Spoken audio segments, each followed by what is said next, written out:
Assalamualaikum warahmatullahi wabarakatuh. Ketemu lagi di podcast N-Kisah. Hari ini kita mau ngulik satu cerita yang luar biasa banget nih tentang ketabahan Nabi Muhammad SAW waktu perjalanan ke Taif. Kisahnya dalam banget tentang gimana beliau menghadapi ujian berat. Nah, kita coba gali pelajarannya bareng-bareng ya. Oke, kita mulai dari konteksnya dulu ya. Jadi ini kejadiannya di tahun ke-10 kenabian. Ini masa yang cukup berat buat Nabi soalnya paman beliau Abu Thalib yang selama ini jadi kayak pelindung utama gitu ya di Mekah baru aja wafat. Ya, betul. Kehilangan besar itu. Nah setelah itu tekanan dari kaum Quraisy di Mekah jadi makin kenceng kan. Makanya Nabi mulai mikir mungkin perlu cari tempat baru. Beliau lihat Taif. Kota terbesar kedua waktu itu ya, setelah Mekah.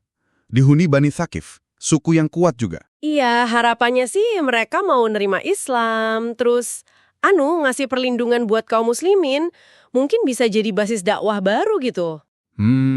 Harapannya sih gitu ya. Tapi kenyataannya pas sampai di sana beda banget.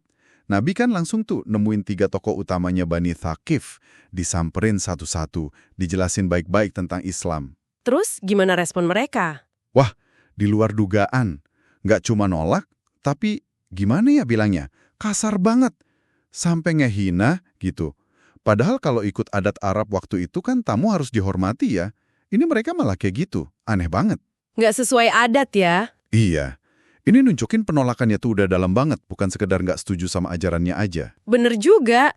Malah ada sumber yang nyebutin ejekan-ejekan spesifik mereka. Kayak, beneran nih Allah ngutus kamu gitu. Atau nggak ada orang lain apa selain kamu? Ada juga yang nggak mau ngomong sama sekali. Alasannya aneh lagi. Oh iya, yang itu ya. Kalau kamu Nabi, aku takut celaka. Kalau bohong ya ngapain ngomong. Gitu kan? Nah, itu dia. Penghinaan banget sih itu. Kira-kira kenapa ya mereka bisa sekeras itu nolaknya? Sampai ngelanggar tradisi sendiri. Pertanyaan bagus tuh. Mungkin, ya, ini kemungkinan besar. Karena mereka takut. Takut sama perubahan yang dibawa sama ajaran Nabi. Tauhid kan jelas banget. Beda sama kepercayaan mereka yang nyembah berhala. Oh, jadi ngancam sistem sosial sama kekuasaan mereka gitu ya? Bisa jadi ngancam posisi mereka, ekonomi mereka juga mungkin. Jadi ya nolaknya total.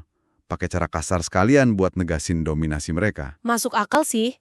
Tapi yang hebat, Nabi itu meskipun ditolak mentah-mentah sama pemimpinnya, Nggak langsung nyerah ya? iya nggak langsung patah semangat. Beliau masih coba deketin masyarakat biasa. Siapa tahu ada yang mau denger gitu kan? Terus gimana hasilnya? Ya sama aja, malah lebih parah. Mereka ngusir Nabi rame-rame diteriakin, keluar dari sini gitu. Ya Allah. Dan pas Nabi mau ninggalin kota, nggak dibiarin pergi tenang. Dikejar, diejek terus, dan yang paling parah, dilemparin batu. Astagfirullah. Sampai terluka ya? Banget.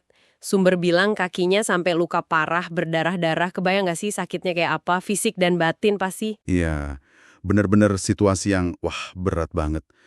Dalam kondisi kayak gitu, fisik sakit, hati sedih, beliau cari tempat neduh di bawah pohon kurma di luar kota Taif. Nah, disitulah beliau berdoa. Doa yang terkenal itu ya? Doanya itu intinya tuh bukan cuma ngeluh ya, tapi benar-benar ngadu ke Allah. Ngakuin kalau beliau lemah, nggak punya daya di hadapan manusia. Terus ada bagian yang nunjukin kepasrahan total.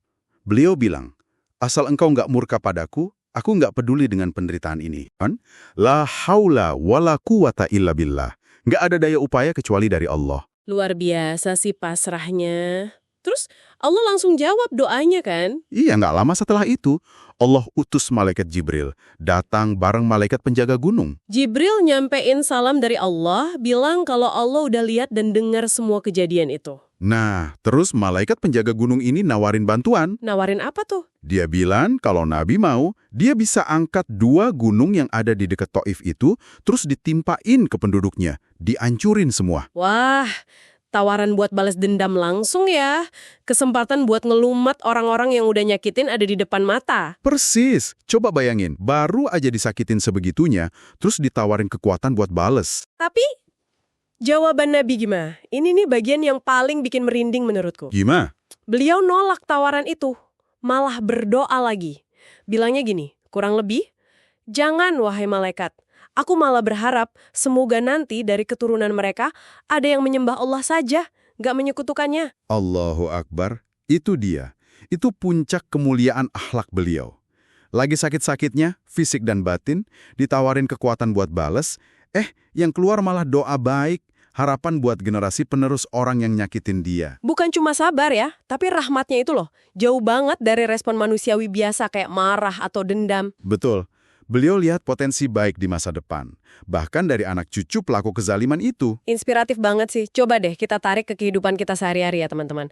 Kalau kita nih, kamu ngadepin penolakan, dikritik pedas, atau diperlakuan gak adil, entah di kerjaan, sekolah, atau hubungan. Pasti rasanya kesel, sakit hati, pengen bales ya. Itu wajar banget sebagai manusia. Nah, iya. Tapi kisah Taif ini kayak ngajak kita mikir lagi, ngajak kita lihat respons yang beda. Tepat sekali. Ini jadi bahan renungan penting buat kita semua. Kalau kita lihat respons Nabi di Taif tadi, gimana ya caranya kita? Kamu bisa coba terapin kesabaran, pemaafan, dan harapan baik yang sama pas lagi ngadepin susah atau ditolak. Mampu nggak kita milih buat doain yang baik meskipun hati lagi sakit banget? Pertanyaan yang bagus banget buat kita pikirin ya. Semoga obrolan kita hari ini bisa kasih kamu perspektif baru soal arti sabar dan kasih sayang yang sesungguhnya. Makasih banyak udah nyimak podcast Kisah. Jangan lupa follow ya, biar dapat cerita inspiratif lainnya. Wassalamualaikum warahmatullahi wabarakatuh.